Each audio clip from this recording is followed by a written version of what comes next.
Hello বেশ, আসসালামু আলাইকুম রহমতুল্লাহি আবরাকাতু। কেমন আছেন সবাই? আশা করি সবাই ভালো আছেন, সুস্থ আছেন, নিরাপদ আছেন। তো আপনারা যে যেখান থেকে আমার ভিডিও দেখতেছেন, দেশ বা দেশের বাইরে থেকে, আশা করি সবাই ভালো আছেন, সুস্থ আছেন, নিরাপদ আছেন। তো আজকে যে বিষয় নিয়ে আলোচনা করবো সেটা হচ্ছে বানের বিষয়, সেটা প্যারালাইসিস বান। প্যারালাইসিস বান কি? আপনি যে কোনো শত্রুর উপরে এই বানটি প্রয়োগ করতে পারবেন। এই বানটি প্রয়োগ করলে সেই শত্রুটি সারা জীবনের জন্য প্যারালাইসিস হয়ে বিছানায় পড়ে থাকবে। তার হাঁটা চলার শক্তি বা হাত পা নাড়ানোর শক্তি থাকবে না। তার চায়ের হাত পা অবশ হয়ে যাবে এবং সে পরিপূর্ণরূপে প্যারালাইসিস হয়ে থাকবে। এটা হাজারো ডাক্তার, হাজারো কবিরাজ যদি দেখায়, তারপরেও ভালো হবে না। তো আমাদের চারপাশে কিন্তু অনেক বান মারা রোগী আছে, যা আমি বুঝতে পারি না। প্যারালাইসিস অনেকে হয়, আবার ডাক্তারের চিকিৎসার মাধ্যমে অনেকে ভালো হয়ে যায়। আবার অনেক ব্যক্তি আছে যারা অনেক চিকিৎসা প্রার্থী করেছেন, কিন্তু তারা ভালো হতে পারেনি। তো ঠিক এমন অবস্থায় এই বানটি প্রয়োগ করলে সে প্যারালাইসিসড হয়ে যাবে এবং সে চিরতরের জন্য বিছানায় পড়ে থাকবে। তার কোনো মনে করেন ভালো হওয়ার সম্ভাবনা থাকবে না। তো অনেক ভাই বোন বন্ধুরা আছেন যারা শত্রু, যারা অতিষ্ঠ হয়ে গেছেন। জায়গা জমি, টাকা পয়সা, সম্পর্ক বিভিন্নভাবে ঝামেলা হতেই পারে, কিন্তু তো দেওয়ালে পিঠ থেকে গেছে, করার কিছু নাই। আপনি শত্রুকে প্রাণে মারতে চান না, তাকে শাস্তি দিতে চান, তাহলে এই বানটি প্রয়োগ করবেন। এই বানের মাধ্যমে আপনি তাকে প্যারালাইসিস করে বিছানায় ফেলে রাখতে পারবেন। সে এতটাই কষ্ট পাবে, প্যারালাইসিস মানে এখন ব্যক্তি যখন বিছানায় পড়ে থাকবে তার কী রকম কষ্ট, সেটা আপনিও হয়তো বুঝতে পারছেন। তো এই বানের মাধ্যমে আপনি তাকে চিরতরের জন্য বিছানায় শুয়ে দিতে পারবেন। তো যারা আমার চ্যানেলে নতুন, এরকম আরও নিত্য নতুন ভিডিও দেখতে চান, পেতে চান, আমার ভিডিও যাদের ভালো লাগে অবশ্যই চ্যানেলটি সাবস্ক্রাইব করে রাখবেন। এতে করে পরবর্তী সব নতুন নতুন ভিডিওগুলো দেখতে পারবেন সবার আগে। আমি নিয়মিত এগুলো শিক্ষামূলক ভিডিও দিয়ে থাকি। অবশ্যই জানতে শিখতে চাইলে, কারো যাতে শিখতে চাইলে অবশ্যই আমার সাথেই থাকবেন। তো ভিউয়ার্স, এই বানটি প্রয়োগ করতে গেলে যেটা করবেন, একটা সাদা কাগজ নেবেন, কাগজের উপরে লাল কালি অথবা জাফরান কালি দিয়ে মূলত আপনাকে নকশাটা লিখতে হবে। অনেকে কালো কালি দিয়ে লেখেন, ভাই কালো কালিতে লিখলে কিন্তু হবে না। এটা আপনাকে নীল কালি দিয়ে লিখলেও হবে না। এটা জাফরান কালি অথবা লাল কালি ব্যবহার করে আপনাকে লিখতে হবে। জাফরান কালি ব্যবহার করা উত্তম, লাল কালি ব্যবহার করলেও কাজ হবে, এটা সমস্যা নাই। তো আপনি যেটা ভালো মনে করেন, লাল অথবা জাফরান কালি যে কোনো একটা দিয়ে আপনি নকশাটা লিখে ফেলবেন।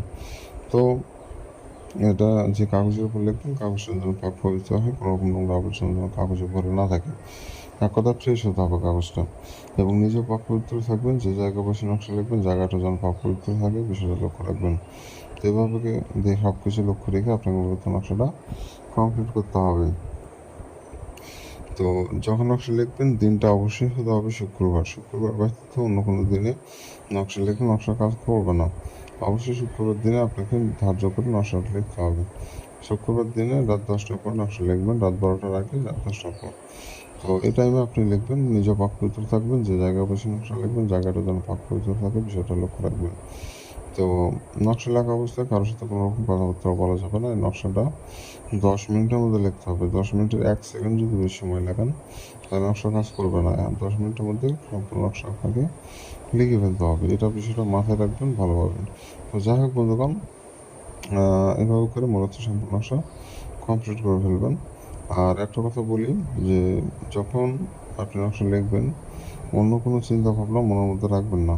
সম্পূর্ণ ধ্যান নকশার মধ্যে দিতে হবে। অর্থাৎ অনেকে আছেন যারা নকশা লেখেন, কিন্তু অন্য বিষয়ে চিন্তা করেন, ঘর সংসার নিয়ে চিন্তা করেন বা অন্য বিষয় নিয়ে।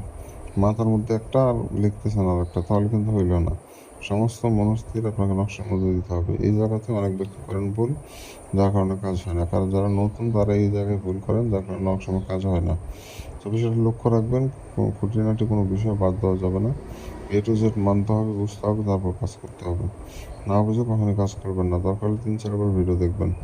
তো যাই হোক, এভাবে করে মূলত আপনাকে নকশাটা কমপ্লিট করতে হবে। আর দরকার হলে স্কেল ব্যবহার করবেন, স্কেল ব্যবহার ছাড়া আপনি নকশা লিখবেন না। স্কেল বাধ্যতামূলক ব্যবহার করতে হবে, কারণ তেড়াবে হওয়ার সম্ভাবনা রয়ে যায়। তো নকশা লেখা হয়ে গেলে, নকশার নিচে আপনি যাকে প্যারালাইসিস বানাতে চান, তার নামটা বাংলাতে বা আরবিতে বা ইংরেজিতে, যে ভাষা ভালো পারেন ওই ভাষায় লিখে দেবেন। তো ওখানে নকশার নিচে লিখে দেবেন, তার নিচে তার পিতার নাম দেবেন, তার নিচে তার ঠিকানা দেবেন। ঠিকানা অপশনাল, দিতে পারেন নাও দিতে পারেন। তো ওখানে লিখে দেবেন। দেওয়ার পর নকশাটা প্রস্তুত হয়ে গেলে, নকশাটা ওই শত্রু যে রাস্তা দিয়ে চলাফেরা করে, রাস্তার নিচে, মাটির নিচে পুঁতে রেখে দেবেন। তো ওখান দিয়ে নকশা ডে পার হয়ে যখনই যাবে তখন থেকে মাত্র 4 দিনের মধ্যে ওই শত্রু যে মনে করেন বিছানা পড়ে যাবে। একবার হলে যেন নকশাতে পার হয়ে যায়। নকশা যদি পার না হয় তাহলে কিন্তু কাজ হবে না। যেখানে পূজা রাখবেন ওদিকে চলাফেরা যেন করে। তার বাড়ির দরজার সামনেও রাখতে পারেন, যে কোনো জায়গায় রাখতে পারেন। তো এভাবে করে রাখিয়ে দেবেন, আর আপনার কিছু করতে হবে না, নকশা বাদ বাকি কাজ দেখে নেবে। তো এটা মূলত 4 দিন পরে কাঙ্ক্ষিত রেজাল্ট আপনি পেয়ে যাবেন। এটা খুব দ্রুত রেজাল্ট দেয় এবং খুব ভয়ানক একটি কাজ। সাবধানতা অবলম্বন করে কাজ করুন, ভুলভ্রান্তি করার চেষ্টা করবেন না, ভুল করলে আপনার ক্ষতি হয়ে যাবে। আর যারা অনুমতি নেবেন এই কাজের জন্য চ্যানেল সাবস্ক্রাইব করবেন, অনুমতি দিয়ে দেবো, কারণ চ্যানেল সাবস্ক্রাইব না করলে আমি কাউকে অনুমতি দিই না। আর কমেন্টে নাম লিখতে হবে, কারণ আপনার নাম না জানলে অনুমতি কীভাবে দেবো। আপনার নাম লিখে দিয়ে যাবেন কমেন্টে যে আমার নাম অমুক, আমি এই কাজের অনুমতি চাই, এটা লিখবেন কমেন্টে, অনুমতি পেয়ে যাবেন। আর আমার সাথে যারা ব্যক্তিগত কাজের জন্য যোগাযোগ করবেন স্ক্রিনে দেওয়া নম্বরে এই মুহূর্তে যোগাযোগ করবেন। ভালো থাকবেন, সুস্থ থাকবেন, দেখা হচ্ছে পরবর্তী কোনো এক নতুন ভিডিওতে।